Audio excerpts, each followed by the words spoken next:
Thank you all for coming out here today. I'm Sasha Meinrath. I'm the director of the Open Technology Institute and also vice president of the New America Foundation. This is a great crowd. I'm always worried when I start talking about technology that everyone's going to run for the hills. But in many ways, it's really notable because we have folks from both sides of the aisle here. And when it comes to surveillance, this is an issue that cuts across traditional political divides. And that's really important. There may not be a whole lot of issues that me and my Cato Institute allies on these issues agree on, but this is one of them. And that's really important because it shifts a lot of the dynamics. The issues around NSA surveillance clearly have profound implications and repercussions for us across our lives internationally and are increasingly seen to intersect with a number of different places. Most recent now over the last 24 hours has been that the CIA is collecting a lot of information on our financial records, which is of a size and scope that we had no idea about until the New York Times and others started covering that. And I expect that the actual impacts are going to only increase as more information becomes public. Let me start by saying that it is an honor to introduce Congresswoman Zoe Lofgren. Right before this, Bruce and the Congresswoman were talking about how, hey, remember when we were battling on these issues in 1995? And it puts into perspective just how long-standing a lot of the real champions on these issues have been fighting and holding the line for rule of law and for a balance between necessary surveillance and our civil rights and liberties. She's an example of the kind of bipartisan response that has emerged on Capitol Hill. And she's been an incredibly strong voice for those that are looking to have this balance between security needs, the law, and our Constitution. And of course, because she serves on both the Judiciary Committee as well as the Committee on Science, Science, Space, and Technology? It changes every year, yes, indeed. She's actually ideally situated to be formulating solutions that address some of the major issues that these programs are raising right now. So together with a bipartisan coalition, she's called in for reining in some of the surveillance programs that have overreached. She's also introduced legislation that would enable companies to shed light on the number of surveillance orders that they receive and which and how many of their users those are impacting through the Surveillance Order Reporting Act. And she's also working on legislation that would rein in some of the NSA's telephone surveillance practices. So Congresswoman Lofgren is obviously no stranger to a lot of these issues. She's someone who's worked on them since entering Congress in '95 and has been a champion also about increasing broadband access more generally. And this definitely intersects with, especially a lot of the poor minority communities are detrimentally being impacted by this in ways that have not yet been fully documented and understood. She worked to lower the cost of internet access for schools, libraries, other public institutions. Matters because for many communities, for many people in this world, the internet access is no longer a luxury good, but rather an absolute necessity for their pursuit of life, liberty, happiness. So this is why it is an honor for me to introduce Congresswoman Lofgren and to get her to introduce to you this afternoon some of the work that she's doing and some of her thoughts on this issue. So with that, Congresswoman Lofgren, the floor is yours. Thank you. Thank you. So it was good to be able to meet with Sasha and Bruce for a few minutes before walking over, and it's true, I actually first met Bruce when we were working on the control of encryption as an armament. In '95, I think it was 52-bit encryption that was controlled at the time. We realized that that was not rational. Ultimately, we succeeded in that effort, but obviously we still have issues. I have been, in fact, part of a bipartisan group here in the House, and that doesn't happen very often, to try and put some order into what I think is overreach in our spy agencies. Before I say anything further on that, I am not one who thinks that the United States has no need to find out what our enemies are doing. We have actual enemies, and it's important that we find out what those enemies are doing and protect ourselves. So I'm not one who says there's no need for that. I also, however, believe that you can do that consistent with the requirements of the Constitution for Americans, and also with some order relative to our non-enemies around the world. I think it's pretty clear that what we have engaged in and have learned about because of the Mr. Snowden's leaks has enraged much of the world.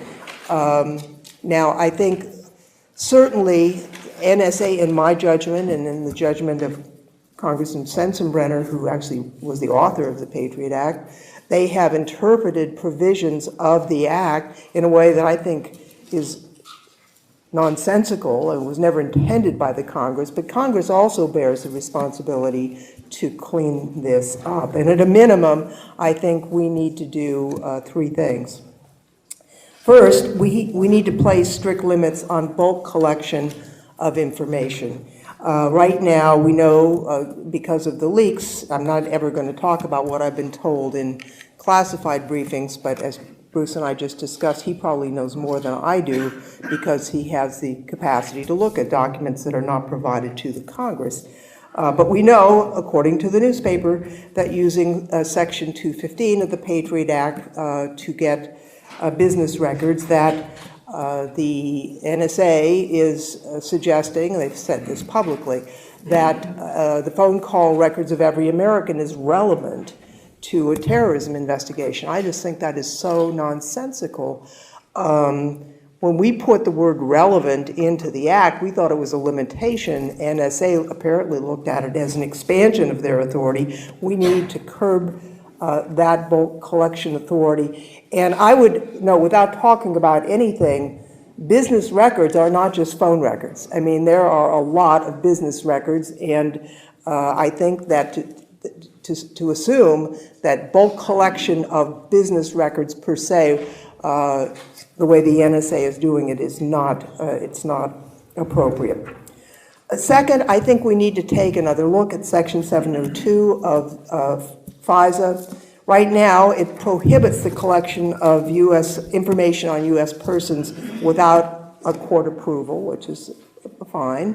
However, and it also prohibits targeting a foreign person when the real target is an American backdoor. But if you inadvertently get information about an individual and later use it without court approval, I think that's a big problem. And as we know now, defendants are not even being notified as to how their information was obtained. There's a real problem constitutionally with that, in my judgment.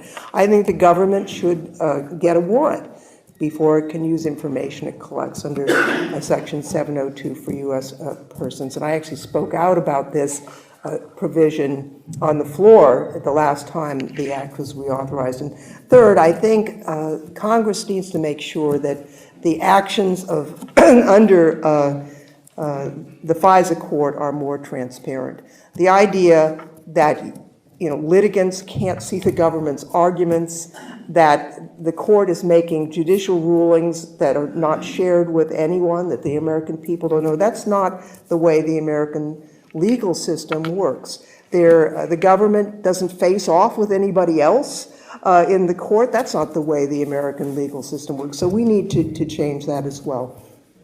There are a number of bills that have been introduced, and as I say, there's been a bipartisan support for most of them. As most of you know, earlier this year, Congressman Amash, who's a freshman, and I think he proudly says Tea Party member, had an amendment to basically strip the funding for the NSA efforts. That was not It could have been drafted better, in my judgment, but even with that, it was just 7 votes short of passing, and I think that did catch the attention of the administration, which is really what it was intended to do. And we've actually had more briefings from the NSA since that vote than we had in the prior decades. So we have had some new attention to this. I have, as mentioned, a bill called the Surveillance Order Reporting Act that has bipartisan support, as it basically would allow internet companies to say without, what they've done on some periodic basis, clustered so that for protection. Right now, the internet companies have the worst of all worlds. If they comply with court orders, they can't say how few of them there are. And the assumption is that it's everything. And in addition to a civil liberties issue for all of us, this is a business competitiveness issue for American companies. Try and compete in Europe when the Europeans think that their data is not secure with you.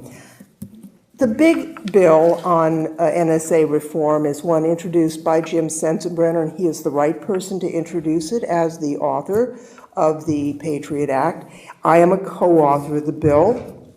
It does a lot of what I've already talked about. It ends bulk collection.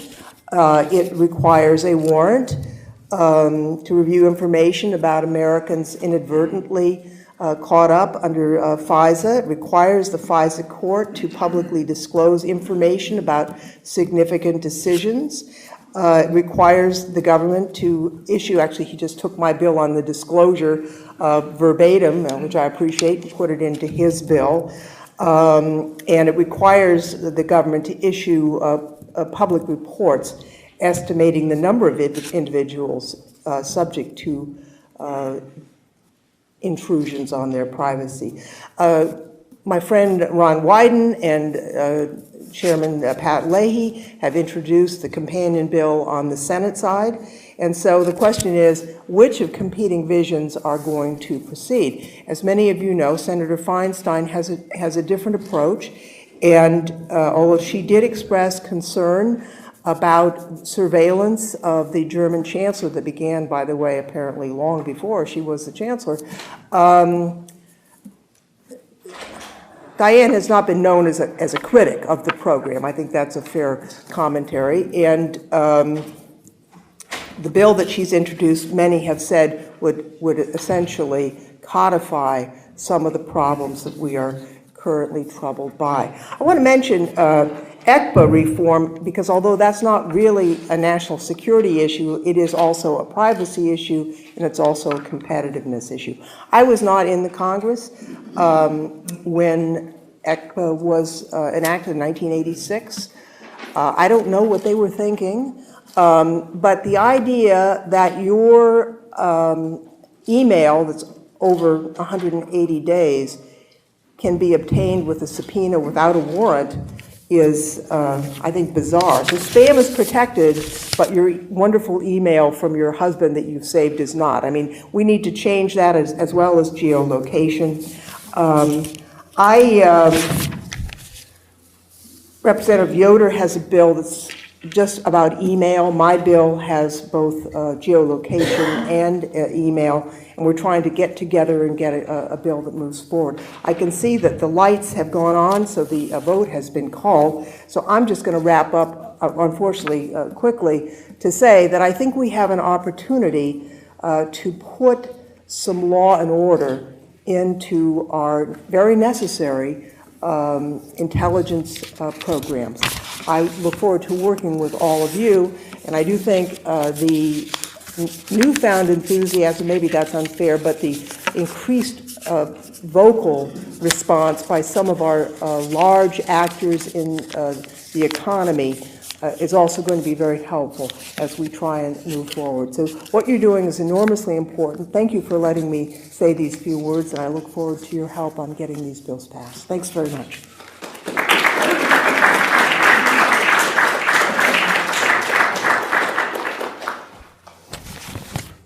I think many folks here have probably intersected with, been briefed by, et cetera, a number of legal beagles a lot of people who are working on the civil liberties, the legal side of these questions and concerns. That's vitally important work, but today I'm going to give you something completely different. Bruce Schneier, who's flown in today, is an internationally renowned security technologist. He has literally written the book on a lot of crypto. He's up to, I think, 12 books now. His latest is Liars and Outliers, Enabling the Trust Society Needs to Survive. He's written hundreds of articles and essays and academic papers. He has a free weekly newsletter, the Cryptogram. Monthly newsletter, the Cryptogram. It's read by about 250,000 people, along with his blog, Schneier on Security.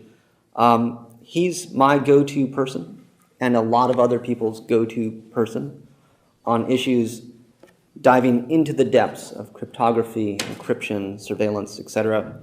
I would say that he has, in many ways, been here well before these current battles and is now known as a person that both, in some ways, prognosticated that things were not quite as we'd hoped, and is now diving into the guts of what's really happening through the lens of being an incredibly talented technologist who sees what's happening and can see how that affects, impacts, distorts a lot of the internet workings that in essence are the foundation for communications today. So Schneier is also a fellow at the Berkman Center for Internet and Society at Harvard Law. He's a fellow also with the New America Foundation's Open Technology Institute. He's a board member of the Electronic Frontier Foundation, an advisory board member of the Electronic Privacy Information Center. Of most relevance today, he's a trusted advisor and is working actively with Greenwald to analyze the Snowden files and help release important information in an ethical manner. So I'm going to turn it over to him to talk for a few minutes to give you a sense of what he's seen and his concerns. I'll ask a few questions, and then we'll turn it over to all of you to ask whatever pressing issues are on your mind. If he can't answer those questions, certainly he will know who to put you in contact with that can. So please welcome Bruce Schneier.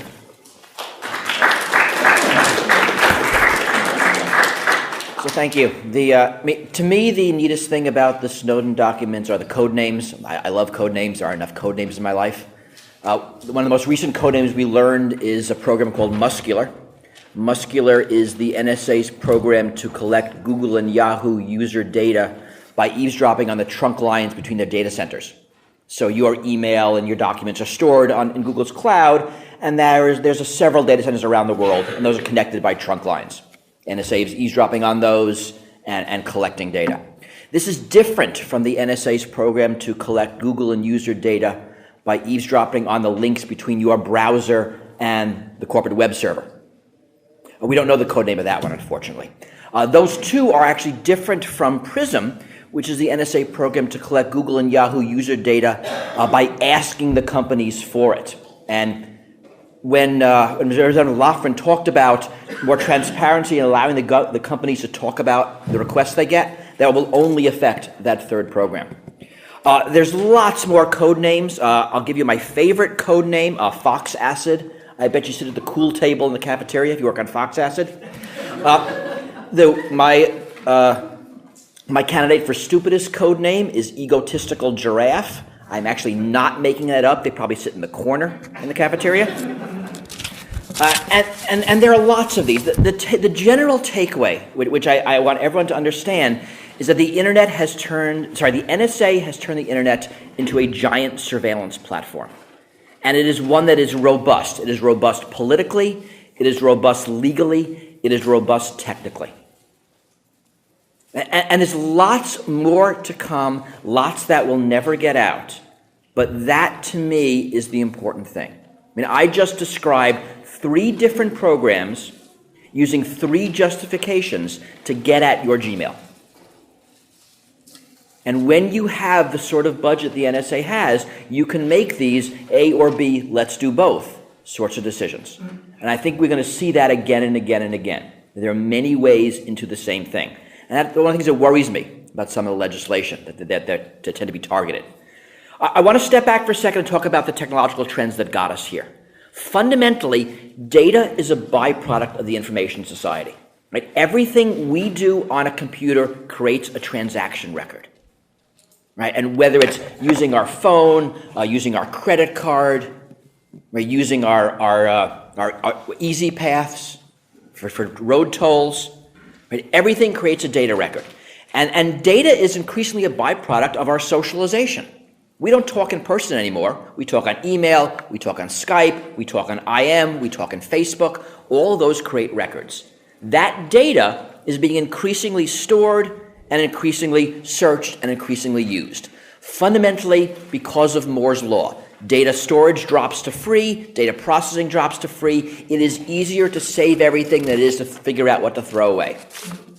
You all know this. I mean, if you used email in the past about 15 years, there was a point where you stopped sorting your email because it was easier just to throw it all in one file and search it. Right? Search became easier than sort. That's where we are. So the result is we're leaving digital footprints everywhere. This is not a question of malice on anybody's part. This is the way computers work. So what we have here is fundamentally an alliance of government and corporate interests at a very high level. I'm calling it the public-private surveillance partnership. And the NSA surveillance largely piggybacks on corporate capabilities. Right, through cooperation, with the NSA asking the telco, hey, do you mind if we just surveil everybody? Through bribery, right, we learned a couple of weeks ago that the CIA is buying data from AT&T. This was a $110 million contract for phone data. Through threats and through compulsion, and a combination thereof. So we're seeing all of these things being used. I mean, fundamentally, surveillance is the business model of the internet.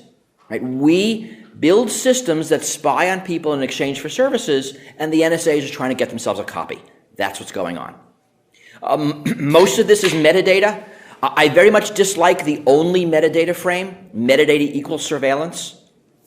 Sort of an easy way to think about this, imagine you hired a private detective to eavesdrop on somebody. That detective would put a bug in their room, bug in their car, a bug in their office, tap their phone, and you would get a report of the conversations. If you ask that same detective to put someone under surveillance, you get a different report. A report of where they went, who they spoke with, what they purchased, what they read, what they looked at. That's all metadata. That's all surveillance. Metadata equals surveillance at a very fundamental level. Right? And this is not just about the NSA. Right? We learned today in the New York Times that the CIA is collecting financial data. We know the FBI does the same things. And while the Snowden documents give us an extraordinary window into the NSA's activities, this is basically what any well-funded nation-state adversary would do. Right? The U.S. actually has a very privileged position on the internet because of two things. Because a lot of traffic goes through the U.S. and a lot of companies reside in the U.S. But we know that China does a lot of the same things that we're seeing here. Right? And technology democratizes.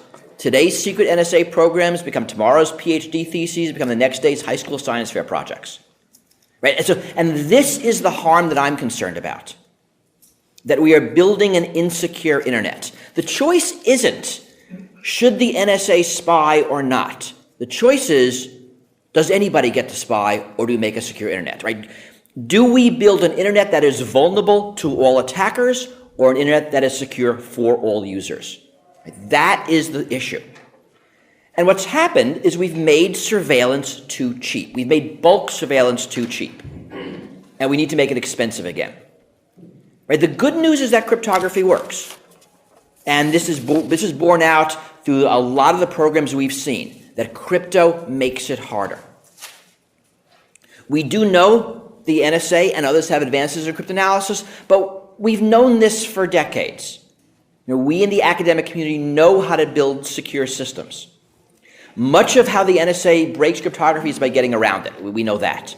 Either exploiting bad implementations, default or weak keys, deliberately inserting backdoors, basically deliberately inserting vulnerabilities into the products you use under the assumption that only they can use them, which seems fanciful, or what they call exfiltrating keys. Exfiltrating equals stealing. But there's a group called TAO, Targeted Access Operations, which is effectively NSA's digital black bag teams. The solutions here are varied, and I think that's necessarily so, because it's very complicated.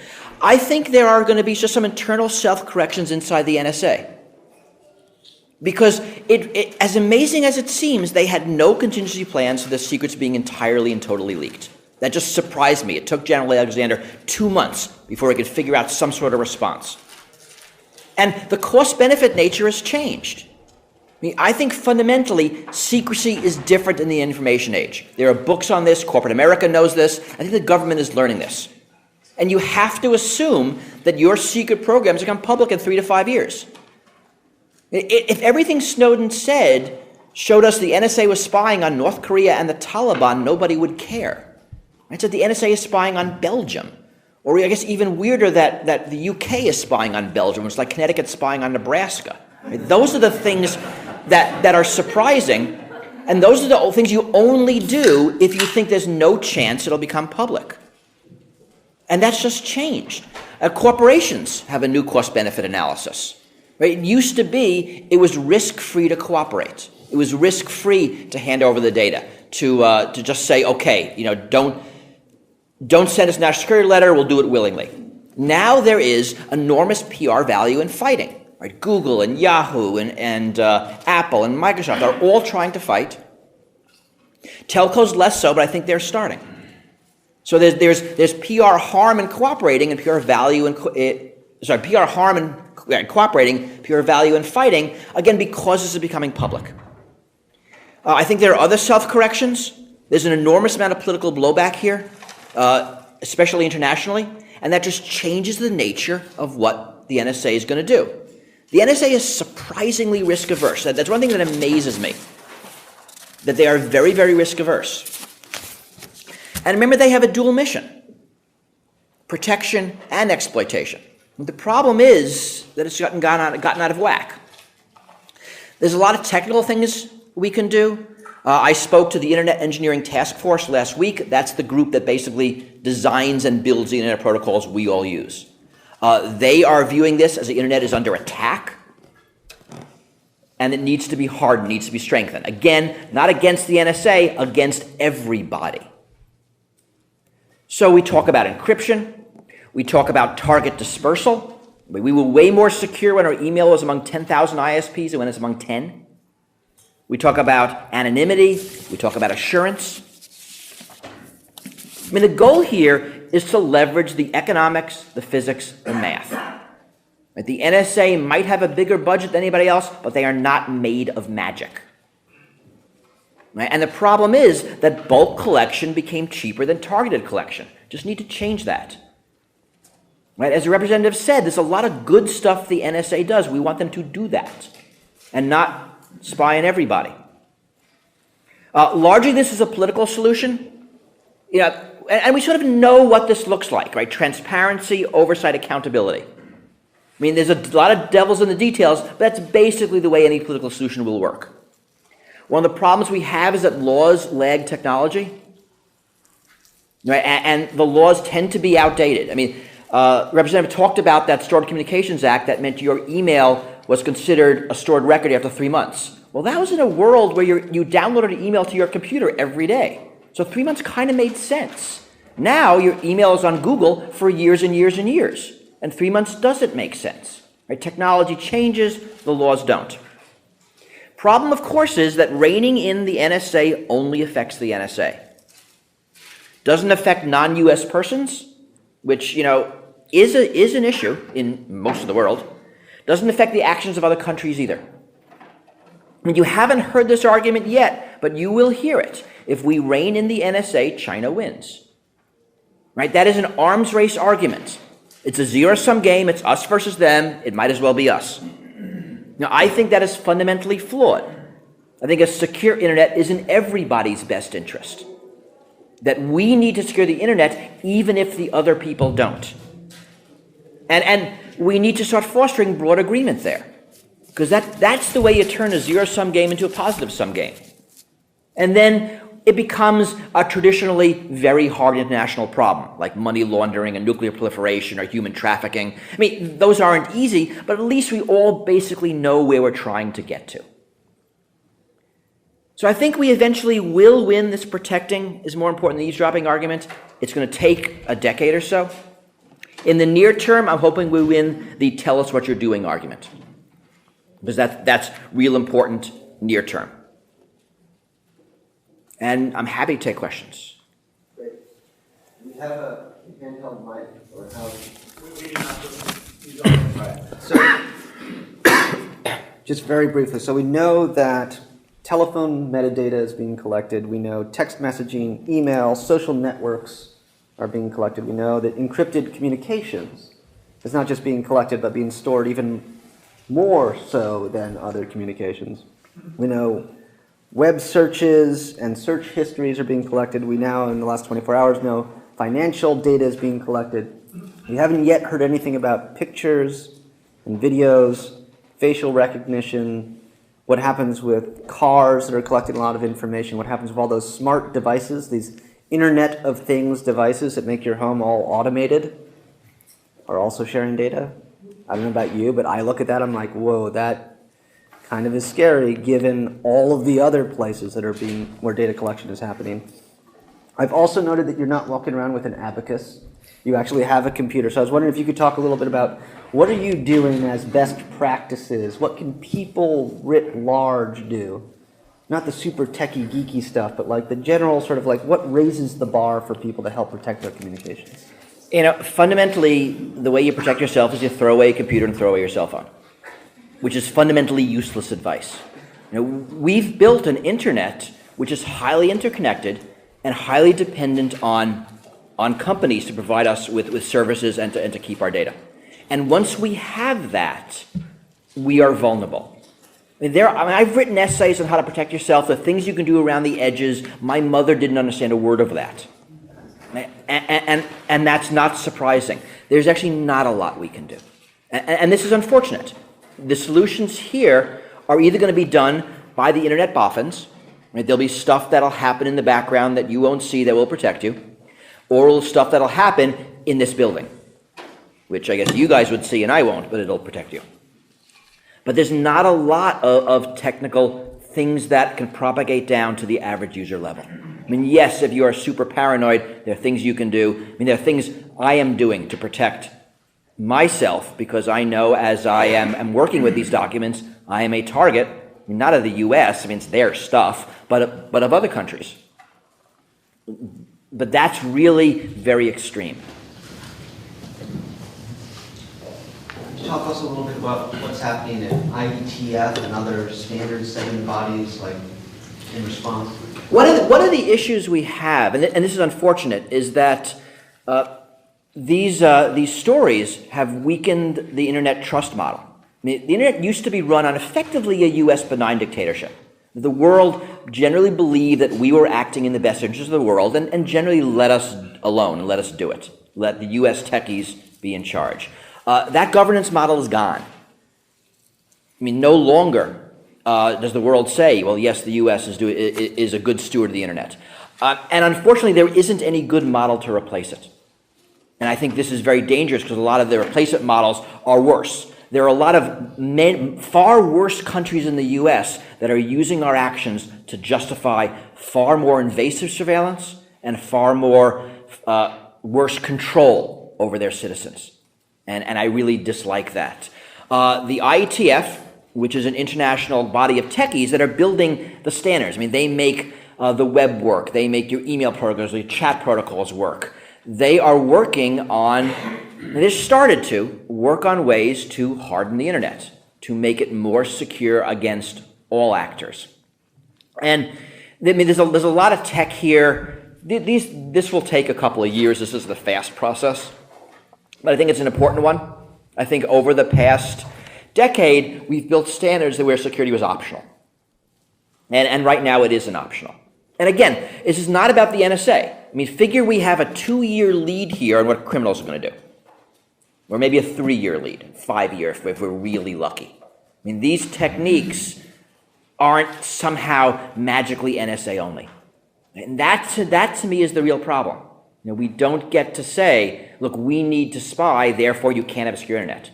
You only say everybody gets to spy, and you don't get a secure internet.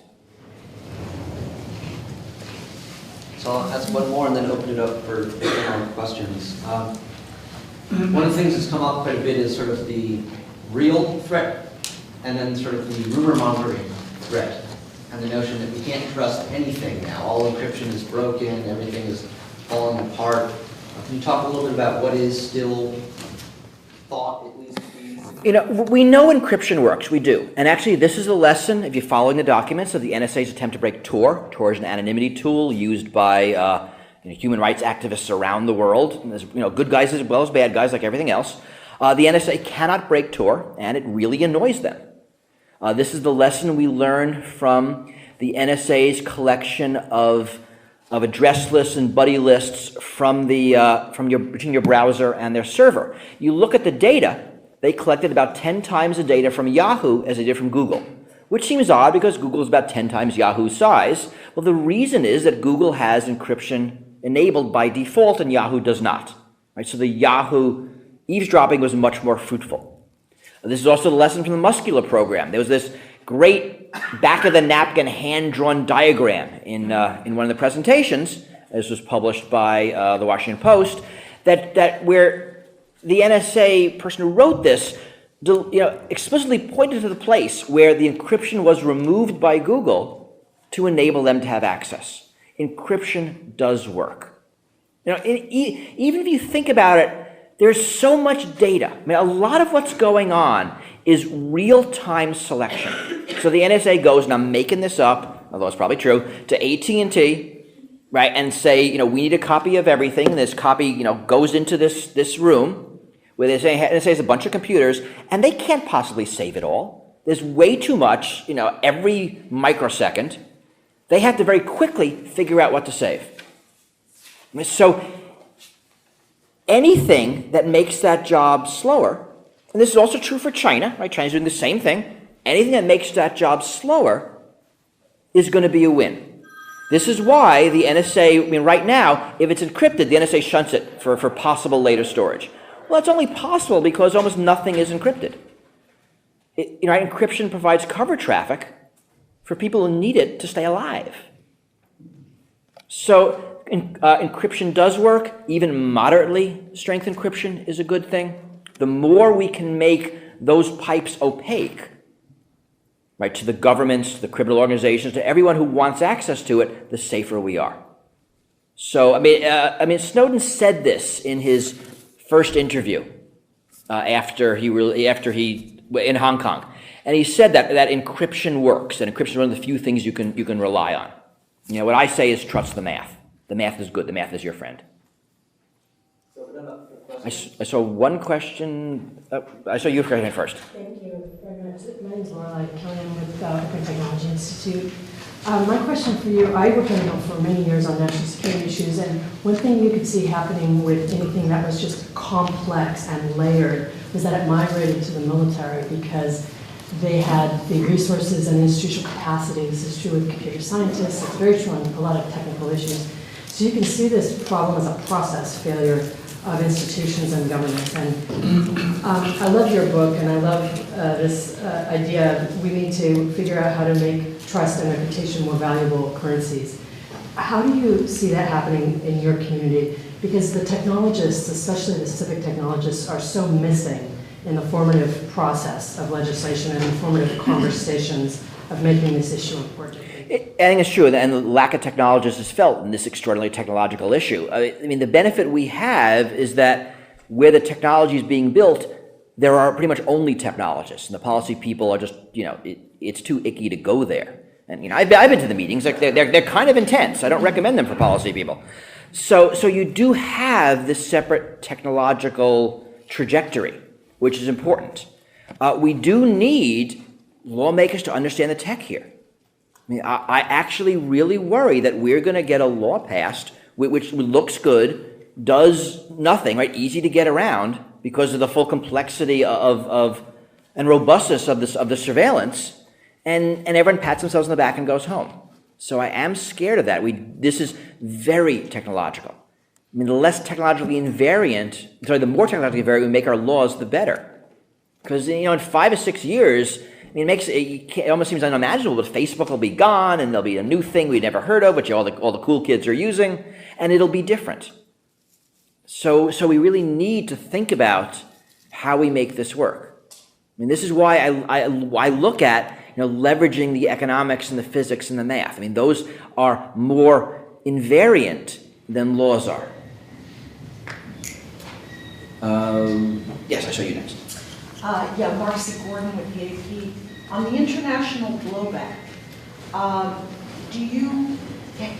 first, could you explain, there are rumblings, for example, in Germany about sort of walling off the cloud, and in other countries as well. Can you explain technologically how that would actually work? I actually can't, which worries me because I'm not sure anybody else can either. I mean, so there is talk about, the government of Brazil learned, much to their dismay, that pretty much their entire internet flows through Florida, right? And the government's saying, wow, I mean, that's not good. What can we do about that? And one of the things countries are talking about, and Germany's one, Brazil's another, is trying to make their internet more national, right? So that when you send your data to, and I'm going to make this up, to Gmail, that Google somehow ensures that the data stays inside Germany. We don't know how to do this. And I think trying to breaks a lot of things about the internet. I think the balkanization of the internet is a worry and something that's not good for the internet. And the more we see these nationalistic, just we're going to do it here, we're going to do it there, because suddenly much worse governments are going to start doing this. And we like it that data flows across borders where it can be protected, especially in regimes that are doing much worse. So I actually don't like the balkanization. Technically, it's going to be very, very hard if it's possible at all. And politically, I think it'll be a disaster. Could it lead to a trade war of sorts? Oh, don't ask me about trade wars. I do bits. I don't do trade wars. Sorry. I guess it could, right? I don't know. China, when you mentioned China, what would be the other countries that would be way up there on that? The bad list countries that and this is not exhaustive, that I think of as using U.S. actions to justify their actions: Russia, China, Iran, Syria, Tunisia, Egypt. Those are the ones that come to mind. I mean, not the kind of people you want to put in charge of an open global free internet, right? I mean, sure. Elmer Shaka, OpenXP. Why do you think none of the legislative actions that we've seen so far have attempted to stop the work that NSA is doing to weaken domestic security? I think that's just a fundamentally hard thing to wrap your head around.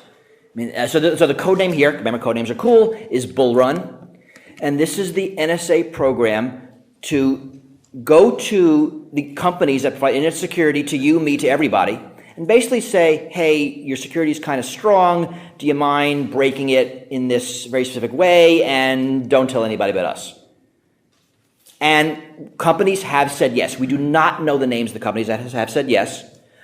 We do know the names of a few companies that have said no in certain instances. That's nice. But I think it's just a very hard thing to understand. And this is dangerous, right? Because the conceit here is that only the NSA can exploit this vulnerability. And we know historically where these things have happened in other countries, a very famous case in Greece, where these vulnerabilities are found out by criminals or other countries and exploited. So again, we don't get to pick and choose who eavesdrops. We get to pick and choose whether eavesdropping is possible or whether it's not possible. So I think it's a very important issue because that fundamentally breaks the trust model of the internet. Right now, you do not know if the security products you buy are any good. It is perfectly possible the companies selling them to you are lying because they have some agreement with the NSA or possibly some other government. We do not know. And a lot of security products come from Israel. There's a good famous one from Finland, from Russia. Right? Suddenly, everything is suspect. If we can't rely on products and services out there to protect our corporations, ourselves as individuals, then we're really at sea. So, I mean, why is it not being addressed? I think because it's really hard. But I think it's vitally important. But I'm not even hearing it. I'm not hearing it either. In the discourse, despite all the issues around Chinese economic espionage, this is a very active concern for American companies. This is a place where NSA has intentionally not significantly acted against American business and national security interests. And against business especially. And then, U.S. companies are losing sales because, you can't trust the Americans, and now is something that rings true, which is awful. I mean, that is bad. I mean, we want to be the trusted stewards. We want to be the ones in favor of security and openness and freedom. And then it bothers me that we're not. Let's take maybe 3 questions in rapid succession, allow you to All right. respond to any of those, and then we'll wrap up. Sean Gallagher from North Africa. I wanted to ask you if you thought there's anything to be done with IPv6 and the new internet based on IPv6 to improve security and harden security based on the standards that are being implemented in that. I mean, quickly the answer is yes. The long answer is going to take, and these people will be bored. I'll ask you offline. Better. 2 more. I'm Melanie Rubin with the House Foreign Affairs Committee. We often hear about private sector solutions to problems that don't need government. Is there possibly a private sector solution to this challenge? I mean, there is, but when fundamentally the government can go and say, here, we order you to break your solution and not tell anybody, suddenly we can't trust it. I mean, that's the issue. I mean, yes, I believe if the government got out of the way, we can secure the internet. We can do a really good job. But there's no trust now that getting out of the way is actually getting out of the way, right? The ability is and it's bribery, it's threats, it's compulsion. I mean, all of these different ways the NSA could get at the data without us knowing. That's the problem. We have no assurance. We have no way of knowing that what we build is what we get. One last question.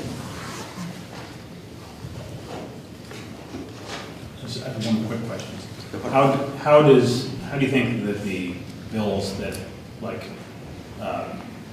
PIPA and those things have affected technologists' attitude towards legislators and their ability to interact with them? I mean, I think there's a belief among technologists the legislators don't get it. Which I mean, they don't. They're going to be, they're going to be like my father. It's not that they're stupid. It's just, they're not born into the internet. It's going to take 30 years before we get legislators that were born understanding this stuff. So there is this disconnect. I think that's okay. We're not the only technology where this is going to be hard. We just have to figure out how to do it. I mean, we have, and so the last thing I'll say, General Keith Alexander gets in front of Congress and says, if I had these capabilities, I would have stopped 9/11. He says that. And no one looks at him and says, you couldn't stop Boston. And one of the guys was on the terrorist watch list, and the other guy had a sloppy Facebook trail. That should have been a gimme. Right? When you don't have that ability to go back and forth. Right? The NSA shows congressmen these documents in a sealed room. They can't bring advisors. Of course they're going to get snowed. And they know it. They talk about it when Amash spoke at a Cato event. I think it was last month. And he talked about how just surreal it is to see documents and you're not allowed to ask questions or understand them, and that's called oversight. So we just need to get the technologists involved because this stuff is techie. I mean, it is. It's a great way to end. Thank you.